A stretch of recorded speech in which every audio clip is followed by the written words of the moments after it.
Okay, let's dive into this. There's some serious buzz going around right now, connecting some, really huge names in tech. Think Apple, X, Airbnb, Google with stablecoins. Yeah, it really feels like a potential turning point, doesn't it? Yeah. The material we're looking at suggests this isn't just, idle chatter. Right. It's actually reporting on some, early stage talks between these giants and crypto firms.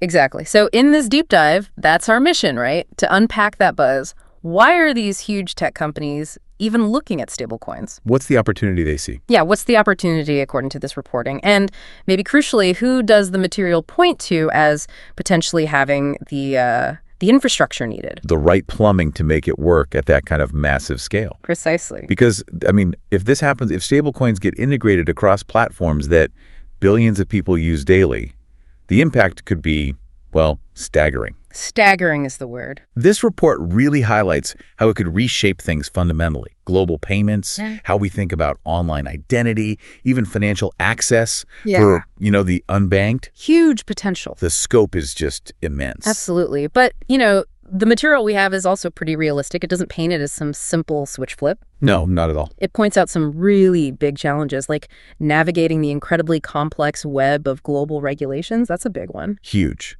And then there's just the sheer scale building systems that can actually handle billions of transactions securely. Right, the scaling problem. And security, obviously. Plus, and this is key for, everyday people using it, building real user trust. Trust is everything there. And it's within that context, those challenges, the report we're digging into introduces what it calls a potential missing piece. Oh, okay. It zooms in on one specific company, Metallicus. Yeah. And it basically makes the case that they might have the right setup, the right approach for these big tech players. Interesting. So, okay, let's get into it. We're looking at this intersection of big tech and cutting-edge crypto finance, where giants meet digital currency. Let's see what the reporting tells us is actually happening, why it could be so transformative, and really why you listening should be paying attention. Let's do it. So maybe the first place to start is the why. Why would companies like Apple or X or Airbnb, Google, why would they even dip their toes into stablecoins? Yeah, what's the pull? What's compelling enough to make them explore this space? Well, looking at the material, it doesn't seem like it's just about jumping on a bandwagon. It's framed more around enabling some pretty fundamental improvements to how things work now. Like what? Like significantly faster payments globally. And really importantly, much, much lower transaction fees compared to the old systems. Lower fees? Wow. Just think about sending money across borders. For individuals, for businesses, that alone would be massive, right? A total game changer. And the report also brings up the potential to bring financial services to millions, maybe billions, who are currently unbanked globally. Right, that financial inclusion piece. Exactly, unlocking access on a huge scale, and also getting to real-time settlement, money moving instantly, anytime, 2047. Not waiting days for things to clear. Exactly. And it's not just about moving money either. The material hints at other uses, like maybe using stablecoins for, say, tokenized identity or reputation online. Okay, interesting. And critically integrating these Web3 capabilities while already having compliance built in, things like KYC and AML. KYC, AML, know your customer, anti-money laundering. Okay, so that loops right back to the regulatory challenge we mentioned earlier. It absolutely does. So the potential upsides are enormous, but the reporting seems to really stress that making any of this real depends entirely on getting the implementation right, compliant, and secure. 100%. It hinges on that. And, that naturally leads to the question, who actually has the underlying tech? Right. The infrastructure that can do all these cool things, but also satisfy the frankly, incredibly strict demands of regulators and these massive companies. And that's where the report really pivots, isn't it? It turns its attention pretty sharply towards Metallicus at this point. It does. The argument being made is that Metallicus might be building, or perhaps has already built, the specific kind of Web3 infrastructure needed for companies operating at this level. Okay, and what are the specifics? What does the report highlight about their approach? Well, it talks about their stablecoin, XMD, which stands for metal dollar. XMD, got it. Yeah.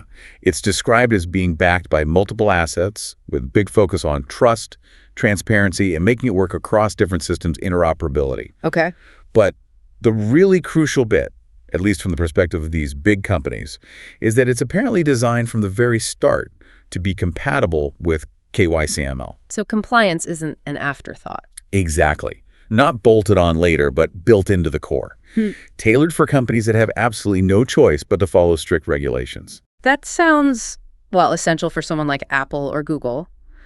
What else does the report mention about Metallicus? It discusses their digital banking network, TDBN. TDBN. Right. And the report positions this TDBN as kind of a bridge connecting the old financial world, TradFi, with this new Web3 landscape. Okay, connecting the old and new. And is built on their own blockchain, the Metal blockchain, and uses some specific tech that's known for performance. Such as what kind of tech? It specifically calls out their use of Avalanche's Snowman consensus protocol. Ah, Snowman. I've heard of that.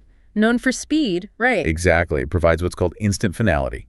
Your transaction is confirmed, done almost immediately. Okay, that's critical for payments. Definitely. And the other big piece mentioned is integration with subnets. Subnets, why are they important here? Well, if you think back to the challenges, scale and regulation subnets are apparently key. They allow you to scale massive networks much more easily. Right. And, maybe even more importantly for global companies, they enable jurisdictional control. Meaning you can basically run different parts of the network under the specific legal rules of different countries or regions, tailoring compliance. Wow, okay. So instant finality for speed and subnets for handling different regulations and scaling up. That sounds like exactly what a global platform would need. Those seem to be presented as core building blocks, yes. The report also notes Metallicus offers like enterprise-ready tools and APIs. APIs being the application programming interfaces, the hooks for other companies to plug into? Precisely. Providing the kind of modular pieces and tools that a big company would need to actually weave this tech into their existing apps and services. Right, so they don't have to build everything from scratch. Yeah, things like identity solutions that already meet compliance rules, blockchain architecture focused on speed and security.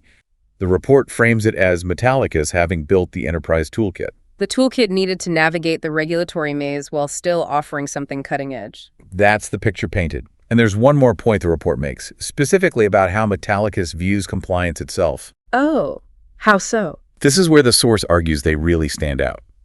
Instead of seeing regulation as, a barrier or something to work around, the perspective offered is that Metallicus, being based in the US, actively embraces it.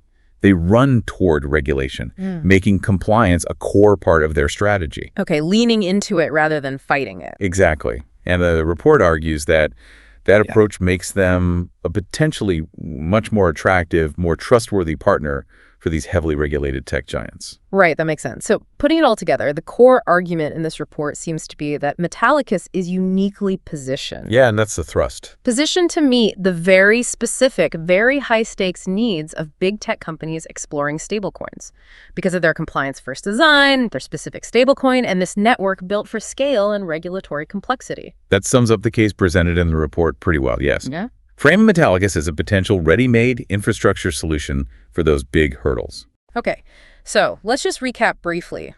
We've talked about these reports linking giants Apple, X, Airbnb, Google to stablecoins. Right, the potential is huge. Faster, cheaper payments, reaching the unbanked, massive upsides. But also significant hurdles.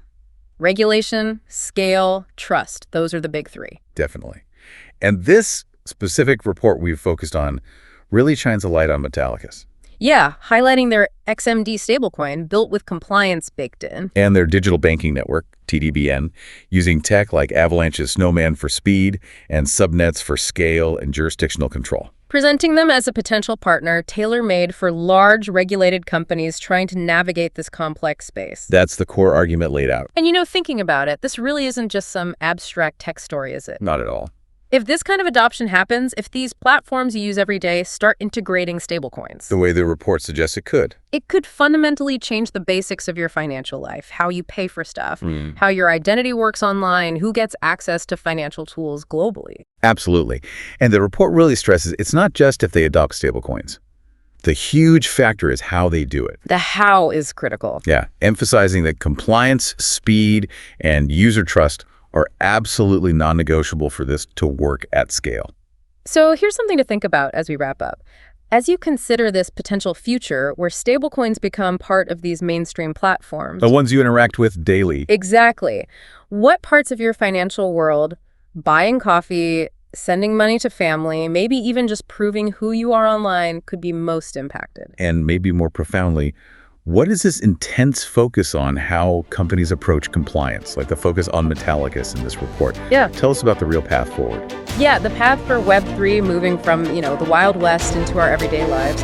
What does that compliance focus signal about the road ahead?